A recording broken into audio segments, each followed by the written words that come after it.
Hey everybody, welcome to Get Indie Gaming.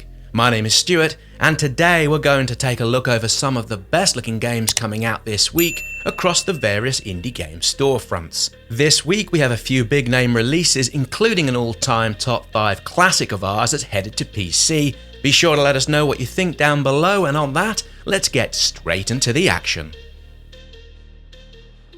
Up first and out on June 11th, Evans Remains is the work of a single developer based out of Argentina, with it mixing up and merging puzzle platforming with visual novel sections. This game follows the story of Dices and her search for the titular Evan across an uninhabited island within the Pacific Ocean. We've had a decent amount of time playing this with the demo that's available as this video goes to air via itch.io. You can find a link to that down below in the video description.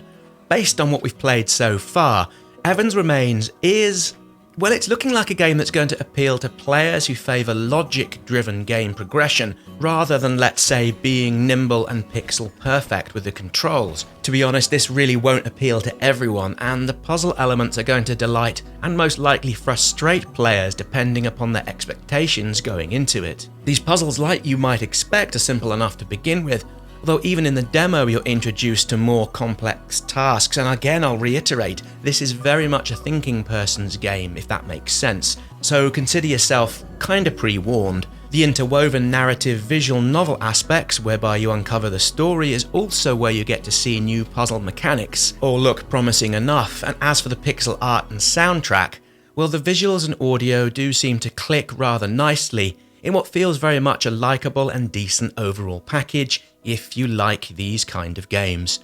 Evans Remains is coming to PC and all of the usual consoles.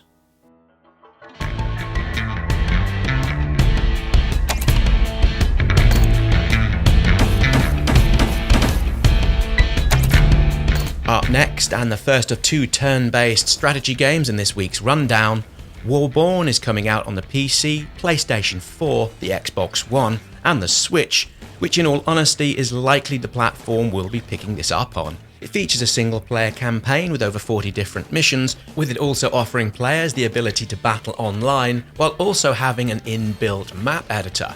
Here you're able to make your own levels, play it against the computer, or even take it online to play and show it off to others. With 4 different characters to choose from, each having their own unique attributes and playstyles, Warborn All In looks a neat little offering for fans of tactical turn-based strategy games, and comes out on June the 12th.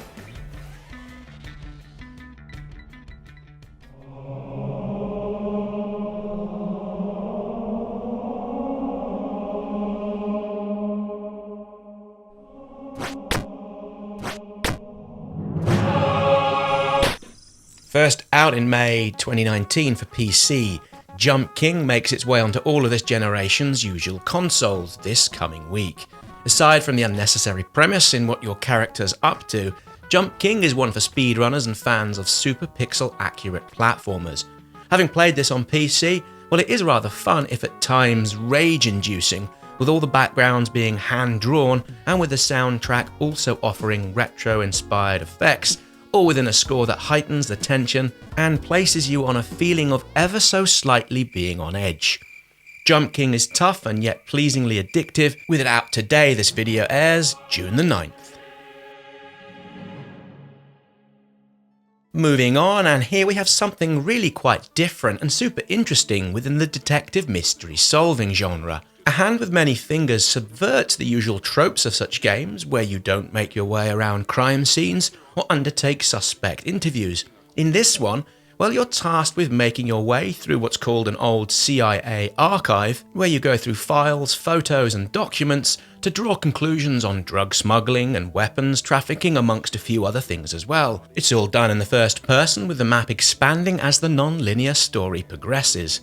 There's something here which really could be super interesting and appealing, and while it's out on June 10th via Steam, there's also a demo to play today, or there was when this video first went up, and you can get that on itch.io with a link down in the description.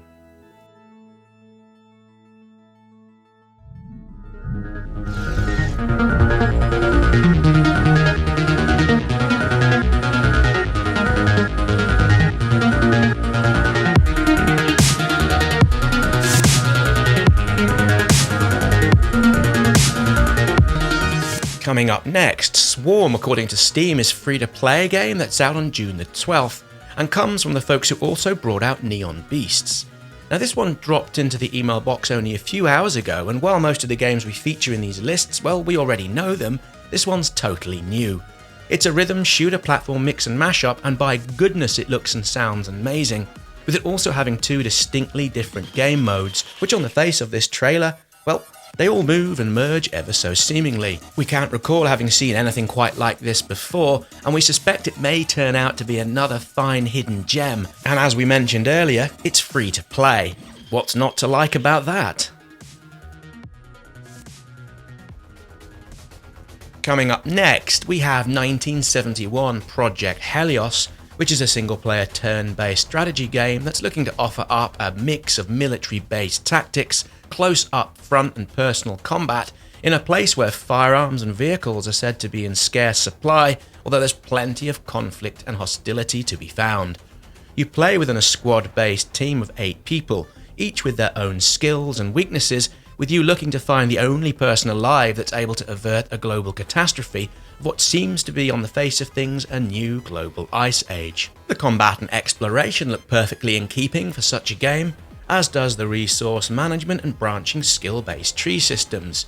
1971 Project Helios comes out today as this video goes out on June the 9th, onto PC and all of the current generation's usual consoles.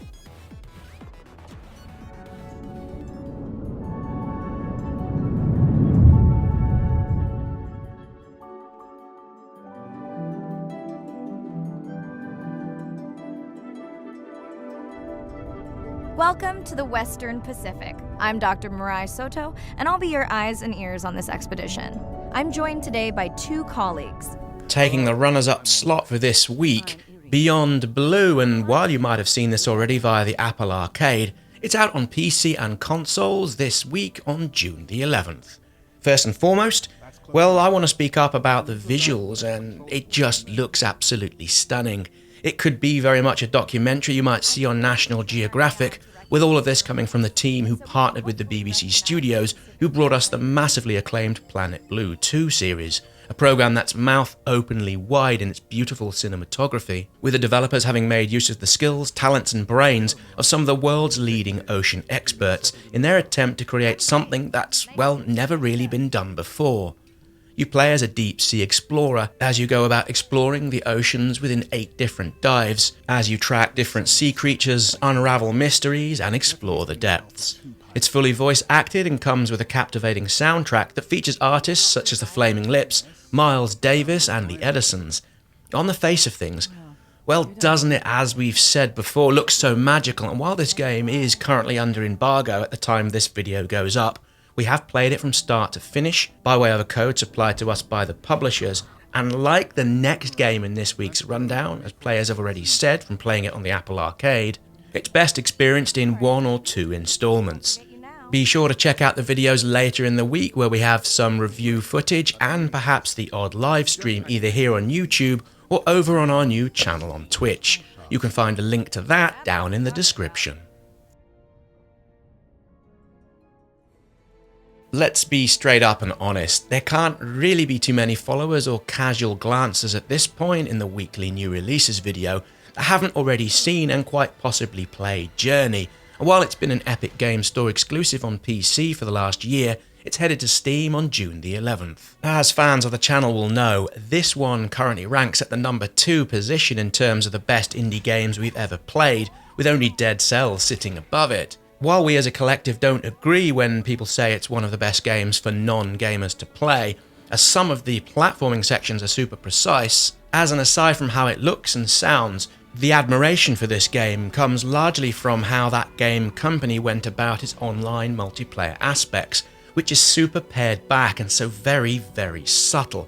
Even today, years after it came out, I can speak with people who sometimes don't actually grasp that Journey has online co-op, with them thinking the other characters they come across from time to time within the game were AI controlled, rather than being actual real-life people with which they can interact with, and in some small matter at least, play the game alongside each other, all without, however, direct communication, and using what we'll call a follow the leader kind of gameplay. Okay, so for some the 3 or 4 hour playtime will perhaps be on the small kind of side, and yet I've spent hundreds of hours over the years dipping in and out of Journey, more recently with my family as they've started to get older. While of late we've lost them mostly to Animal Crossing, we suspect we'll continue to play Journey again for many years to come.